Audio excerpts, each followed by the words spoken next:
President Cyril Ramaphosa has called for dialogue to resolve the ongoing Russia-Ukraine conflict. International Relations Minister Naledi Pandor, we're told, has backtracked from a statement in which she called unequivocally for Russia to withdraw from Ukraine. However, independent political analyst Botsang Moiloa says, as a member of BRICS, South Africa should be more vocal in its support of Russia.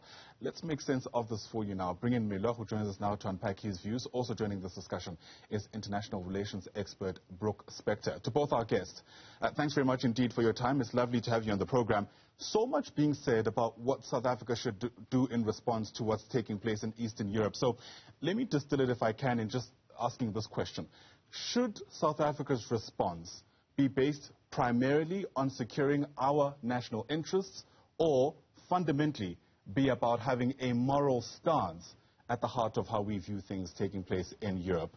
Brooks Spector, can I get your thoughts first? Yeah, good morning. Well, first of all, I'm not convinced that the highly principled foreign policy, the moral foreign policy, is always at variance with government or national self-interest. They often actually coincide. Not always, but often. And in this particular case, I think it would be useful, it would be appropriate, and I think it would be helpful to the world community if South Africa were to stand in favor of the sovereignty of nations and the avoidance of conflicts and invasions, rather than to some kind of non-organizational connection that's called BRICS. I mean, BRICS, after all, was an idea floated by a bond salesman to sell more government bonds from 4 countries to investors, and it has no real organizational standing. And to go further with that, there is no particular reason why any of the so-called BRICS members would stop trading or beneficiate South Africa in some way simply because the country disagreed with if South Africa disagreed with another country's policies. South Africa disagrees with Britain and the United States often, and that has not seemed to cut investment, sales, or trade, or political support on all kinds of other issues. In other words, to sum it up, I'm convinced that national self-interest and principled moral positions can often coincide, and I don't think that an alliance that is simply a kind of metaphor should be the guiding principle for your country's foreign policy. Keep in mind, I'm not a South African, although I've lived there for many years, and it's ultimately the South African government and its citizens as to what such a policy should be. But I would note that South Africa will look like it's standing in a fairly lonely space when these votes come up. Sure. Botsang, let me get your take on this. Something tells me you might see things quite differently. I mean, part of what has already been said by you is that South Africa should support Russia. Some people may respond by asking, well, on what basis, in a context where a decade ago, South Africa was against the U.S. invading Iraq? Well, good morning to you and to your viewers as well as Bruce. Let me differ with Bruce. He can't just reduce the position of South Africa as a BRICS member state, that in his views condemning, for example, Russia in this instance will not impact and or hamper the trade relations between Russia and South Africa. We should primarily remember that there is a bilateral relation between the Republic of South Africa and the federative government of Russia, and a relationship that spans back to the liberation movement's time. Pardon me. So our bilateral relations with Russia are very important, as equally important, even more, like the UK and the US. So we are not going, and I don't think it's wise for us as a country to just put a blind eye and condemn Russia for the occupation and or what they've termed invasion of Ukraine by neglecting our bilateral relations with them. The BRICS relationship of the member state may be undermined as a trade relationship, and I don't think it is the minor thing. One can sit there and say the relationship of NATO or the US and its NATO partners with Ukraine is military based, and our relationship with BRICS is economically based. What we want to do as a nation, do we want to focus on developing our economy and securing our economic relationship with various member states or various international bodies? But let me depart from that a little bit and remind Bruce and your viewers that this matter with Russia and Ukraine, and finally, or correctly so, a South African ambassador to the United Nations came out very loud and clear yesterday late afternoon to condemn the UN for being quiet when atrocities as well as humanitarian, dysfunctional processes have been done by Ukraine towards the citizens, the residents of the neighboring countries. And the UN has been quiet, the US has been quiet. When the allies of the West have been orchestrating inhuman behavior towards the people of the neighboring states of Ukraine, the world has been quiet. And we all know that it has been 9 years that this thing has been happening in that region.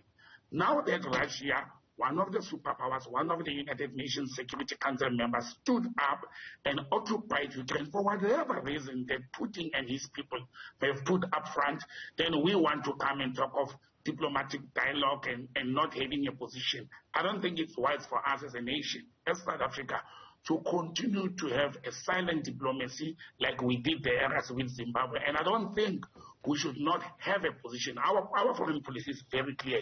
It involves having dialogue. It involves resolving issues and matters through diplomatic engagements. That's fair and square. Okay. But we are in the middle of a military conflict at the moment, and it's all good that we can call for diplomatic engagements, but are they going to work? Are we going to take a position like the ambassador of South Africa to the UN did yesterday, took a position to the UN and say we cannot just come and condemn Putin or Moscow without looking into the overall challenge. And in conclusion to my opening remarks, let me state that I've heard and seen how many people have reduced the situation between Ukraine as well as Russia to a mere NATO because Ukraine wants to join NATO. That is not true. We, those, and I think Bruce, is well vested in the affairs in that area. It is not true that Russia just woke up in February 2022 and occupied or invaded Ukraine because of its pending membership to NATO. There are various underlying factors. There are reports and records of the Russian Republic or Federation, warning the US and its allies to stop imposing military, occupation of its neighboring and former USSR members along the borders. Let me come in there, Botsang, very quickly. I hear you, and I think we'll all agree that anybody who reduces this to a development that's emerged just as a matter of months would be too simplistic. But my question to you is still largely unanswered. A decade ago, the US invaded Iraq. South Africa was very unequivocal in condemning that. The question is, what's different this time around? Why should South Africa not frown upon what Russia is doing, given the Ukraine's own sovereignty, at the very least? I don't think South Africa, and we have seen conflicting statements, unfortunately, from the Minister of International Relations and Cooperation, the very first statement condemning actually or requesting, Russia to pull out of Ukraine. And I don't think South Africa is absolutely silent and not condemning what is happening. We should not condemn the Republic of the Federated Republic of Russia. We should actually condemn occupation of any sovereign state by another country. However, and in this case, the players are Russia and Ukraine. It's not Ukraine that's invading Russia. It's Russia invading Ukraine. Absolutely, but we cannot put a blind eye if we are not going to look at the fundamental reasons why Russia feels threatened, reasons why Russia feels NATO and its allies have overstepped what they have agreed upon over the years, and to defend its territory. We cannot put a blind eye on the fact that Ukraine itself has been killing, occupying, and invading the neighboring two countries, as well as getting closer to the borders of Russia. If Russia feels threatened, I made an example yesterday to somebody to say, if you've got a neighbor, and a neighbor decides to put an electric fence along the wall, and you agree to that on condition that electric fence will not electrocute your children and your pets to death, and your neighbor goes ahead and put an electric fence that electrocutes your children to death, you will not fold your arms and look at it. And that's what Russia is doing. Russia is simply saying any member states around it can join NATO. Any member state around it can do whatever they want to do. However, if their sovereignty as Russia is being threatened and international agreements and accords are being bypassed or ignored and neglected, they are not going to fold their arms. Let me make it clear that let me come in there as well. Botsang, apologies. I'm trying to look at the time, and you can appreciate there's a lot to get through. I'm not sure if the analogy around the electric fence holds in this case, but perhaps we'll have that discussion later. There are many other things to consider about what's taken place in the last 24 hours. I wonder if, Control, we can bring out those visuals of some diplomats who, I think it was just yesterday, quite frankly, were walking out of a speech that was being delivered by the Russian Foreign Minister, Sergei Lavrov, at the Conference of Disarmament at the UN. This is seen in part as a great symbolic gesture to push back against what Russia is doing. That's the one side of the argument. The other, though, some people are concerned that it's closing the door to conversation, engagement, and diplomacy, which is, quite frankly, our ticket out of this war. Brooks Spector, how do you see it? First of all, let me just mention two things in response to what was said earlier. You'll find no evidence whatsoever that Ukraine has been invading two neighboring countries. I have no idea where that comes from. There is an insurrection in two small parts of Ukraine that Russian troops entered in years ago, and Russia suddenly accepted them as sovereign nations. They're about the size of Kruger Park. So I have no idea where that comes from. And the other is, aside from everything else, there is no pending or pushed membership in NATO on the part of Ukraine. It has been mentioned by various people, and some Ukrainians would like it to be so, but no formal application has been made. And in fact, any application requires unanimous consent of all NATO members, and that's very unlikely to happen in the near future, if at all. Joining the European Union is a different question, and that may well happen if Ukraine maintains independence. With regard to your question that you asked of me, sometimes symbolic gestures carry enormous meaning, and they lead to other kinds of actions. There's no reason for us to assume, sitting where we are, that there is not ongoing discussion, even if it's acrimonious and there's a lot of arm waving and yelling at this point, between various parties. Look, there's even been negotiations between Ukraine and Russia at the border between Belarus and Ukraine in the midst of all of the fighting. So negotiations take place. Sometimes the kind of symbolic boycott you were talking about and you were showing your viewers leads to the realization on the part of a party or both parties that something else must happen.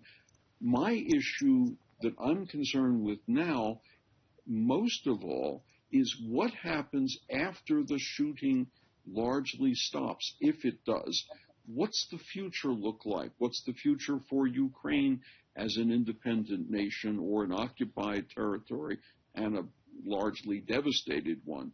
What's the future for an isolated Russia where a wide range of economic and financial sanctions are in place? What happens to the government within it when Vladimir Putin, for example, has to face his Central Committee colleagues and they have to discuss whether or not this was worth the trouble? There are going to be a fair amount of acrimonious discussions there, I suspect. By contrast, between the various NATO nations and neutral nations in Europe, like Finland and Sweden and even Switzerland, there is a united resolve that financial, economic, and related sanctions are necessary, appropriate, and are being imposed.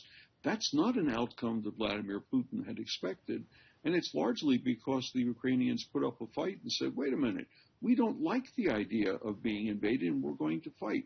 And I'll just add one other thing. It's also made President Zelensky into an international media star. He's shown a real genius for being able to take his cause to his own people as well as everybody else's. Yep. Well, it was never going to be simple making sense of what's taking place. Thanks for both your take and helping us, I guess, connect the dots from your perspective. Brooks Spector is an international relations expert. Also joining us via our video link there is Botsang Moiloa, who's an independent political analyst. To both our guests, once again, thanks very much indeed.